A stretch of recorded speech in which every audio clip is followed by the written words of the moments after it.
Hey everyone, and welcome to The Explainer. Today, we're immersing ourselves in a story that's honestly just as atmospheric as it is fascinating. We're looking into The Ghost of Lake Cushman. It's a narrative that perfectly captures the profound isolation of the Pacific Northwest, and more importantly, the hidden histories that lie just beneath the soil. If you're someone who loves to uncover the unseen layers of the natural world, you are absolutely in the right place. We're going to break down this remarkable account step by step and explore how a modern man's quest for ultimate solitude brought him face to face with an ancient mystery. Okay, let's dive into this. They say that paradise has a way of holding on to its secrets, right? Well, that perfectly sets the stage for our journey today. We're heading deep into the misty foothills of the Olympic Peninsula. It's this incredibly moody environment defined by heavy fogs, ancient towering trees, and a profound, heavy silence. When we think of untouched wilderness, we usually picture an empty canvas, right? A pristine landscape just waiting for us to make our mark. But as we're about to see, these remote places are rarely a blank slate. They actually carry the weight of centuries. So, meet the protagonist of our explainer, a guy named Jeff Landon. Jeff had this one highly specific dream. He wanted a total off-grid escape. He was literally desperate to completely disconnect from the endless noise and the rush of the modern world. And he actually found his sanctuary. We're talking 10 perfect, untouched acres of dense wilderness, tucked away behind Lake Cushman, right near the south end of Hood Canal. Now, this wasn't just some weekend getaway for him. This was a total lifestyle shift. Jeff wanted to be swallowed up by the wilderness, living strictly on his own terms, surrounded by absolutely nothing but nature. And making this dream a reality? Yeah, no easy feat. It took Jeff 3 full months of back-breaking, though incredibly rewarding, physical labor just to carve out a small clearing among those massive Douglas firs. He built a modest little cabin with his own 2 hands, dug a shallow well for his water, and put up an outhouse. His only companion out there in this vast expanse of woods was his loyal dog, Jeter. Aside from a quick monthly drive down to the Shelton Walmart to stock up on the absolute basics, Jeff existed in complete, total solitude. He had built the exact life he wanted. But pretty soon, that perfect isolation began to crack. Because, that perfect isolation just wouldn't last. It all kicked off on a crisp, completely silent autumn night. Out of nowhere, Jeter the dog bursts into this loud, aggressive barking, his hackles fully raised. Jeff whips his head toward the front window and sees a dark, human silhouette pass quickly right by the glass. But when he rushes out into the freezing air with his flashlight, absolutely nothing is there. And oddly enough, Jeter has instantly calmed down, just wagging his tail like he'd greeted an old buddy. Over the next few weeks, these fleeting glimpses in the midnight fog become this regular, eerie occurrence. Then, one night, things escalate. The phantom visitor stops just walking by.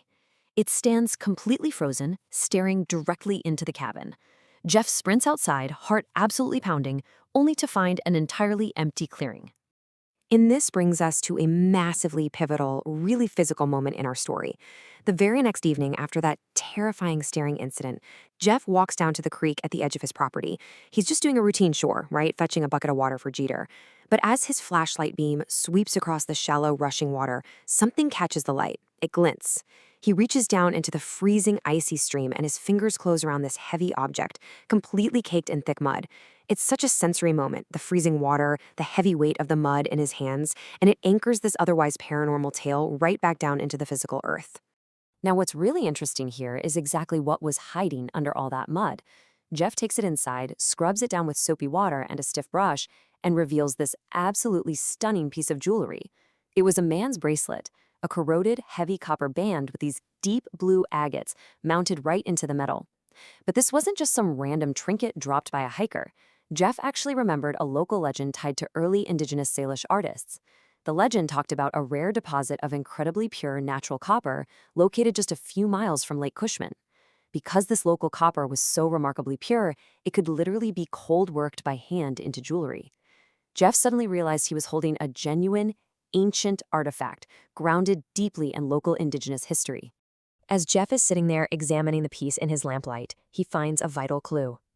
Etched deeply into the inside of that raw copper band was a very specific symbol. It was a double circle with 3 distinct dots right in the center. Was it a maker's mark? Maybe a spiritual crest belonging to a specific family or tribe?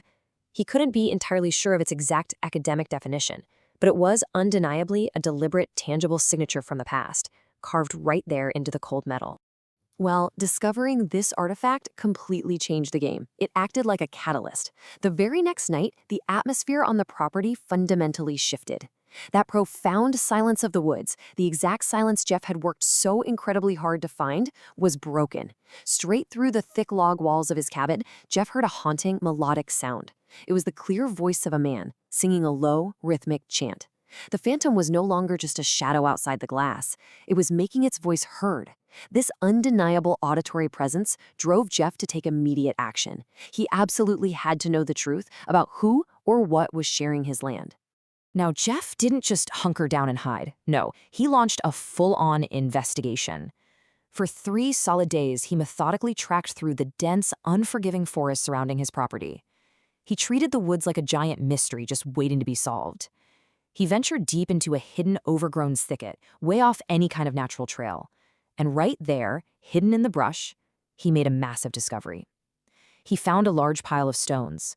But these weren't just naturally occurring rocks. It was a cairn, an intentional, carefully constructed pile of stones. It was a grave. And here is the heart-stopping moment where all the puzzle pieces suddenly align. Jeff kneels by this isolated woodland grave, and he carefully lifts a heavy, flat stone off the very top of the pile. When he flips that rock over, his breath just catches in his throat. Etched deeply into the underside of that heavy stone was a symbol. It was the exact same double circle with 3 dots. The connection was absolutely undeniable. That artifact pulled from the rushing, icy creek belonged directly to whoever was buried beneath these stones. Later that evening, the shadow returns to the window, and that haunting chant drifts through the glass once more. But this time, Jeff doesn't panic. He doesn't run outside. He just sits in his rocking chair, quietly listening to the lingering song. When he eventually drifts off to sleep, the message becomes crystal clear through a vivid dream. In it, he sees an indigenous man with a profoundly sad face. The man holds out his hand, and with his free hand, he repeatedly taps his empty palm, staring intently right at Jeff. When Jeff wakes up at dawn, the realization washes entirely over him. The spirit didn't mean any harm at all. He just wanted his possession back. So, the crucial point is how Jeff actually responded to this profound realization. He didn't call the authorities or try to keep the artifact to donate to a museum. He chose to respect the deep history of the land itself. The next morning, Jeff walks right back out to that lonely grave. He speaks quietly into the silence, just saying, "You lost this in the creek a long time ago, didn't you?" He gently removes a few of the top stones, places the heavy copper and blue agate bracelet safely on a flat rock inside, and then carefully rebuilds the stone pile, respectfully securing the artifact exactly where it belonged. It was this deeply tactile, incredibly human moment of just making things right. And the resolution of the simple act, it was immediate. And honestly, it was beautiful. That final night, the shadow appeared at the window one last time, but the singing had completely transformed. That mournful, low tone was entirely gone. In its place was a bright, rhythmic, and undeniably joyful melody. It was a song of pure gratitude. Jeff just sat by his wood stove for 20 minutes, completely at peace, listening to this beautiful music echo through the trees, until finally, the shadow dissolved into the night forever. And this brilliantly illustrates the shifting narrative arc of our whole story. In Jeff's first dream, he's met with a profoundly sad man, communicating his loss by tapping his empty palm to a mournful chant. But in the final dream, that exact same man returns, only this time he's smiling broadly. That heavy copper and gleaming blue agate bracelet is resting securely right on his wrist. He sings the joyful song, offers a peaceful hand gesture of farewell, and just walks away into the ancient trees. Jeff's genuine respect for the past brought absolute peace to a restless spirit. Which leaves us with this final, lingering question to really reflect on. What secrets actually lie hidden in the quiet places we seek out? And are we ever truly alone in the wilderness? Jeff Landon sought out the deep woods of Lake Cushman to escape the world, right? To find a blank, quiet slate.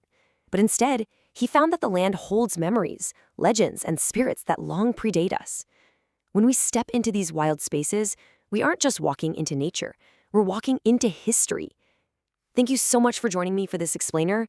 Until next time, keep looking a little deeper into the quiet places around you.